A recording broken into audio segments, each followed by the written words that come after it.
जय हिंद साथियों, अभी हम लोग उपस्थित हैं एग्जाम टूर चैनल पर और दाहिने तरफ जो सर हैं उनके बारे में क्या हम चर्चा करें, फिर भी थोड़ा सा आप लोगों को बताना चाहूँगा। अभी एलके झा सर मेरे दाहिने तरफ में हैं और ये 20 सालों से बीपीएससी यूपीएससी और सीडीपीओ के बच्चे को तैयारी कराते हैं। बहुत सारे छात्र इनसे अध्ययन करके इनके मार्गदर्शन में सफल हुए हैं, अच्छे अच्छे पद पर हैं। तो इनसे आज हम चर्चा करेंगे और चर्चा का विषय होगा कि कैसे सीडीपीओ बीपीएससी यूपीएससी क्वालिफाई करें। और आपसे बता दें थोड़ा सा कि आप लोगों का जो जो भी क्वेरी होगा आप जरूर कमेंट बॉक्स में कमेंट करेंगे। ये शिक्षक के साथ साथ लेखक भी हैं, उन सब पर भी चर्चा करेंगे। सर, एग्जाम टूर चैनल पर आपका बहुत बहुत स्वागत है। धन्यवाद। सर, पहला व्यूअर का प्रश्न ये आ रहा था बहुत दिनों से कि सर एग्ज़ाम का डेट नहीं क्लियर हो रहा था तो हम लोग पढ़ नहीं पा रहे थे, तो प्रीलिम्स के जो तैयारी है बीपीएससी वो कैसे बच्चे शुरू करें अभी वर्तमान में? देखिए, बीपीएससी, सीडीपीओ और यूपीएससी जैसा कि अप्रैल, मई और जून में परीक्षा होने जा रही है और इन विषयों की तैयारी करने वाले छात्र भले ही डेट के लिए कंफर्म नहीं हो, लेकिन तैयारी वो हमेशा किया करते हैं और करते रहते हैं। लगातार उनकी तैयारी होनी चाहिए। जब डेट आ जाती है तो उनकी तैयारी में थोड़ा गतिशीलता आती है।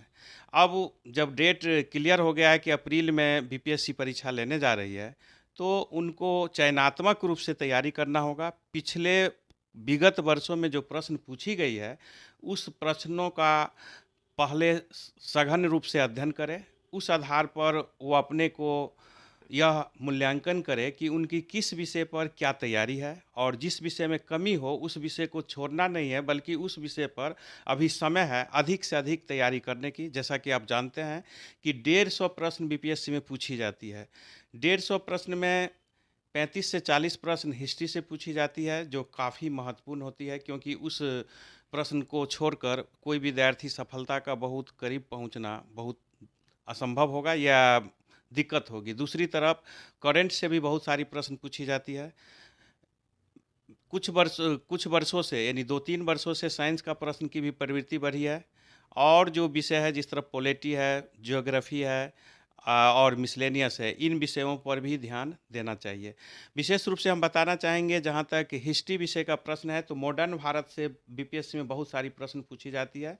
20 से अधिक प्रश्न पूछी जाती है।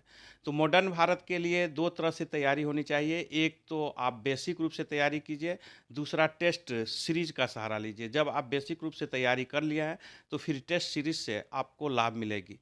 इसमें बिहार से भी कुछ प्रश्न पूछी जाती है, विशेष रूप से मॉडर्न बिहार से आपको प्रश्न का तैयारी होनी चाहिए, जहां से 4 से 5 प्रश्न आपसे पूछी जाती है।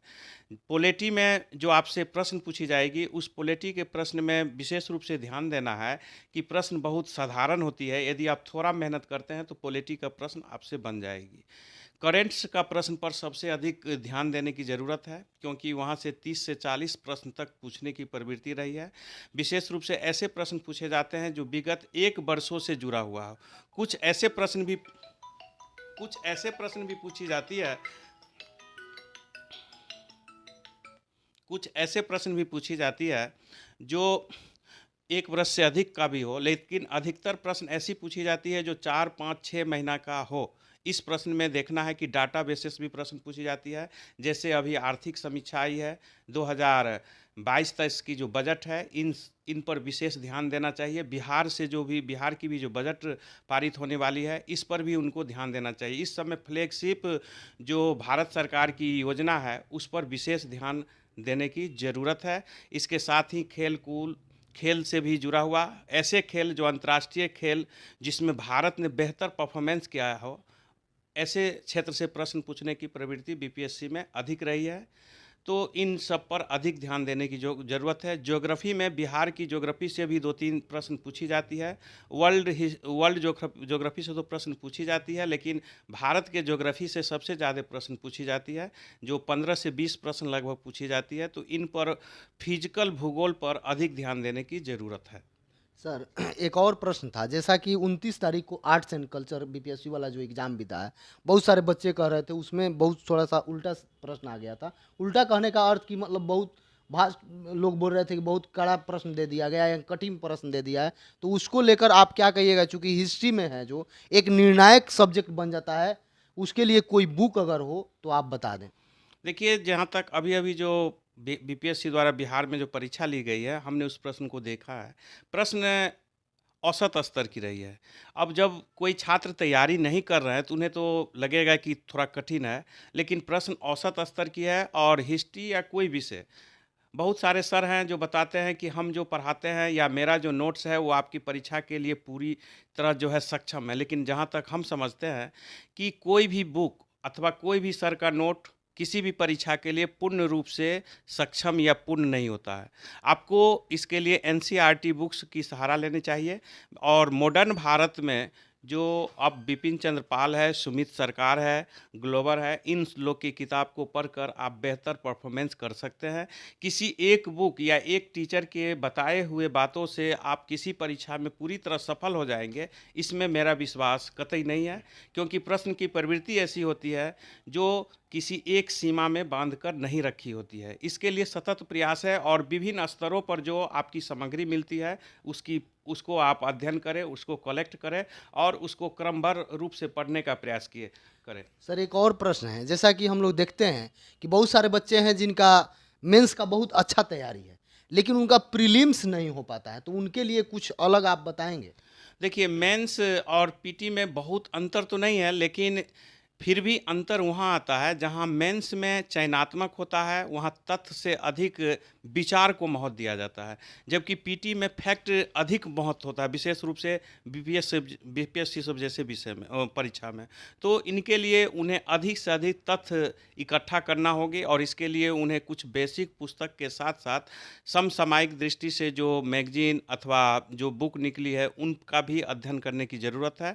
वह अधिक से अधिक जो है हिस्ट्री, करंट पर यदि अधिक जोर देंगे, तो हम मानते हैं कि 60 से 70 प्रश्न वो चेज करेंगे और वह सफलता के लिए निर्णायक हो सकता है। दूसरा, जो मैथ में 10 प्रश्न पूछी जाती है, अधिकतर हम देखते हैं कि बीपीएससी तैयारी करने वाले छात्र छात्राएं इन प्रश्नों को अधिक महत्व नहीं देते हैं, जबकि आप जानते हैं कि कटऑफ बढ़ रही है। इस स्थिति में 10 प्रश्न काफ़ी निर्णायक होती है। उसमें किसी भी हाल में 6 से 7 प्रश्न बनाने की आप यदि कोशिश करते हैं, तो निश्चित रूप से आप बेहतर कर सकते हैं और मेरिट लिस्ट में आ सकते हैं। और जिस विद्यार्थी को पीटी में कठिनाई है, उनके लिए यह ज़रूरी है कि वह हर पार्ट को समुचित रूप से ध्यान दें। जो पार्ट कमज़ोर है, उसको अभी समय है कि अधिक से अधिक समय दें। जिस पार्ट पर पकड़ अच्छी है, उस पार्ट को थोड़ा कम पढ़ें, लेकिन लगातार पढ़ने की ज़रूरत है और हर क्षेत्र से प्रश्न पूछी जाती है, इसलिए हर क्षेत्र को ध्यान देने की ज़रूरत है। बिहार में डाटा बेसिस प्रश्न भी 4, 5, 6 पूछी जाती है, तो इन प्रश्नों के लिए भी उन्हें अपने तरह से, अपने स्तर से तैयारी करनी होगी। सर बहुत सारे बच्चे हैं जो कमेंट कर रहे थे कि यदि वह मेंस मानी ऑप्शनल में हिस्ट्री रखे हुए हैं, तो क्या ऑप्शनल उनको हिस्ट्री रखने से बहुत अधिक बेनिफिट मिलेगा क्या प्रीलिम्स और मेंस में? निसंदेह, देखिए, जीवन, हम जहाँ तक समझते हैं, जीवन जीने के लिए गणित विषय सबसे महत्वपूर्ण है और जीवन को समझने के लिए सबसे बेहतर विषय हिस्ट्री है। हिस्ट्री विषय से संपूर्णता का अध्ययन है हिस्ट्री में। जिस हिस्ट्री को पढ़कर वह प्रीलिम्स के साथ साथ मेंस में भी और इंटरव्यू में भी बेहतर परफॉर्मेंस करने की उनकी क्षमता विकसित होती है। जैसा कि आप जानते हैं कि 30 प्रश्न कम से कम ऐसे होते हैं जो यदि ऑप्शनल विषय जो तैयारी कर रहे हैं वह निस्संदेह बना सकते हैं। 35, 37, 40 प्रश्न पूछी जाती है बीपीएस में, तो 30 प्रश्न कम से कम वह यदि चेज करते हैं तो निस्संदेह उनकी पीटी की परीक्षा जो है सफलता की ओर अग्रसर होगी। मेंस में हिस्ट्री एक सदाबहार विषय रही है और आज भी हिस्ट्री का अपना जलवा है और आज भी जो भी कमीशन में सफल हो रहे हैं, हम मानते हैं कि प्रतिशत तो कुछ विगत वर्षों में घटी है, लेकिन अभी भी 20 से 25% छात्र छात्राएं, चाहे वो कोई भी कमीशन, यूपीएससी हो, बीपीएससी हो, पीसीएस कोई भी हो, यदि उसमें सफल हो रहा है तो निस्संदेह उनका विषय ऑप्शनल या किसी न किसी स्तर पर हिस्ट्री का उनका योगदान बहुत महत्वपूर्ण है। सर इस पर लेकिन एक आरोप लगता है या क्वेश्चन मार्क कहिए कि इसमें नंबर बहुत अधिक नहीं उठ नहीं, पाता है। ऐसी बातें नहीं है। हिस्ट्री में भी नंबर उठाने वाले उठा रहे हैं। यदि आप हिस्ट्री को क्रमबद्ध, कलाबद्ध रूप में यदि आप अपनी विकसित शैली में, गतिशील भाषा शैली में यदि आप सार तत्व को लिखते हैं तो निसंदेह हिस्ट्री में भी बेहतर नंबर उठाई जा सकती है। यहाँ चूँकि हर विषय की मार्क्स जो है एक समान इक्वल है, इस स्थिति में यह आरोप किसी भी स्तर पर सही नहीं है। यदि आप उसको सही रूप से प्रस्तुत करते हैं तो हिस्ट्री में भी बेहतर परफॉर्मेंस की जा रही है, आज भी की जा रही है और भविष्य में भी की जाती रहेगी। यह आरोप को हम किसी भी रूप में जो है स्वीकार करने की स्थिति में नहीं है कि हिस्ट्री में नंबर नहीं उठे। हिस्ट्री में लिखने की जो कला है उसको विकसित करने की ज़रूरत है, क्योंकि हिस्ट्री में विचारधारा होती है, वामपंथी विचारधारा, दक्षिणपंथी विचारधारा। तो ये दो विचारधारा के बीच में टसल होती है। तो लिखने वाले को चाहिए कि मेंस लिखते समय वे संतुलित जो है भाषा के साथ साथ में संतुलित वाक्य का प्रयोग करे, न वह मार्क्सवादी विचारधारा की ओर बढ़े, न दक्षिणपंथी विचारधारा की ओर बढ़े। यदि संतुलित रूप में हिस्ट्री लिखेंगे तो निस्संदेह वह बेहतर जो है परफॉर्मेंस परीक्षा में करने में सफल होंगे।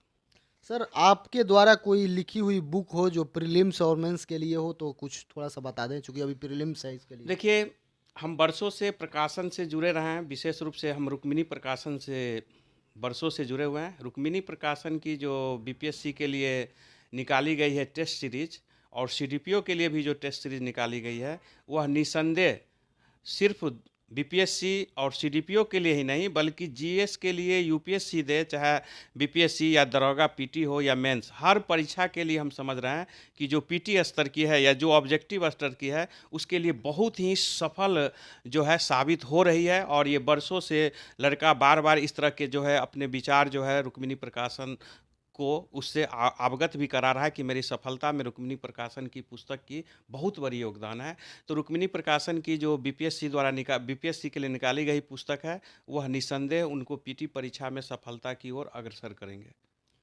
सर, इंटरव्यू के लिए कुछ बच्चे कमेंट कर रहे थे, तो उसके लिए कुछ है क्या व्यवस्था आपके पास? देखिए, इंटरव्यू हम जहाँ तक समझते हैं कि इंटरव्यू में कुछ खास बातें नहीं होती है। इंटरव्यू में एक चीज़ पर छात्र छात्राओं को ध्यान देना चाहिए कि जिस परीक्षा के लिए बैठ रहे हैं या जिस परीक्षा के लिए आप इंटरव्यू दे रहे हैं, उस परीक्षा के प्रति आपकी सजग सामान्य जो ज्ञान होना चाहिए वह आप पास होनी चाहिए। दूसरी, आपकी व्यक्तित्व जो है वह स्पष्ट रूप से किसी शब्द को या किसी विचार को रखने में सफल हो, बस इससे ज़्यादा इंटरव्यू कुछ नहीं। इंटरव्यू के लिए अलग से कोई तैयारी रणनीति हो ऐसा हम नहीं समझते हैं। हाँ, इंटरव्यू के लिए कुछ मॉक इंटरव्यू जरूर देना चाहिए जो उनके वास्तविक स्थिति को उजागर करता है। ऐसी उनमें कोई खामियां हैं तो वह जो इंटरव्यू के विशेषज्ञ होते हैं वह उनको बताते हैं कि आपको इस परिस्थिति में किस तरह से आंसर देनी चाहिए। तो इंटरव्यू के लिए अलग से कोई तैयारी ज़रूरत नहीं है। इंटरव्यू 5-7 मॉक देकर भी बेहतर आप परफॉर्मेंस कर सकते हैं। 80 से 85% तक नंबर उठाने में आप सफल हो सकते हैं और ऐसे बहुत सारे छात्र छात्राएँ हैं जो हम लोग से इसका लाभ उठा चुके हैं। सर, पीटी के बारे में, मेंस के बारे में और इंटरव्यू तक बता चुके हैं। यदि आपको किसी भी प्रकार की समस्या होगी तो एग्ज़ाम टूर चैनल पर आप ज़रूर कमेंट करेंगे, उसका जवाब दिया जाएगा। और यदि आप चाहते हैं और कुछ कमी है या और कुछ आपको जानना है तो आप कमेंट बॉक्स में ज़रूर कमेंट करेंगे। सर, एग्ज़ाम टूर चैनल के जो भी व्यूअर देख रहे हैं उनको आप एक क्या संदेश देना चाहिएगा? बस हम ये कहना चाहेंगे कि सबसे शॉर्टकट रास्ता से बचें। विस्तृत अध्ययन के साथ साथ जब परीक्षा का समय करीब हो तो चयनात्मक अध्ययन करना, 2 तरह से अध्ययन करना है। एक विस्तृत अध्ययन की ज़रूरत है क्योंकि कंपटीशन शॉर्टकट कोई मार्क्स नहीं रास्ता नहीं है। और दूसरी, जब आपकी तैयारी डेट सामने आ जाए तैयारी की परीक्षा की तो उस स्थिति में आप चयनात्मक अध्ययन करें कि कहाँ से प्रश्न अधिक उठाई जाती है उसको अधिक पढ़े, जहाँ से कम प्रश्न पूछी जाती है उसको कम पढ़े। यानी आप टाइम मैनेजमेंट के साथ साथ परीक्षा के प्रवृत्ति के आधार पर यदि पढ़ते हैं तो सफलता मिलेगी और निसंदेह इसमें मेहनत सबसे ऊपर आपको ले जाने में कामयाब होगा। इसी के साथ इंटरव्यू को समाप्त किया जाता है। यदि आपकी कोई भी जानकारी लेनी हो या किसी भी प्रकार की समस्या हो तो आप कमेंट बॉक्स में ज़रूर कमेंट करेंगे। एक मेरा रिक्वेस्ट है आपसे, यदि इस चैनल पर पहली बार आप देख रहे हैं, इस चैनल को पहली बार देख रहे हैं तो ज़रूर सब्सक्राइब करें, शेयर करें और कमेंट करें। जय हिंद।